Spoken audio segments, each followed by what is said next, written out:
সুপারমার্কেটে এলাকায় জড়ো হয় বৈষম্য বিরোধী আন্দোলনকারী শিক্ষার্থীরা। স্থানে অবস্থান নেয় আওয়ামী লীগের নেতাকর্মীরা। দেখা দেয় উত্তেজনা, দুপক্ষের মধ্যে চলে ধাওয়া পাল্টা ধাওয়া। এ সময় গোলাগুলি ও ককটেল বিস্ফোরণের ঘটনাও ঘটে। টিয়ারশেল ছুড়ে পরিস্থিতি নিয়ন্ত্রণে আনে আইন শৃঙ্খলা রক্ষাকারী বাহিনী।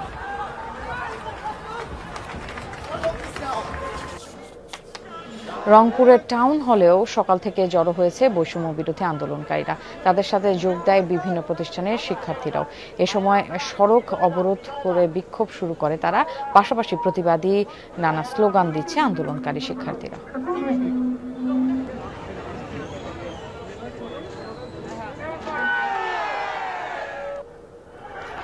উত্তেজনা দেখা দিয়েছে লক্ষ্মীপুরে। সকালে বাগমারি এলাকায় বিক্ষোভে নামে শিক্ষার্থীরা। এ সময় বিরোধীরা ধাওয়া দিলে ছড়ায় উত্তেজনা।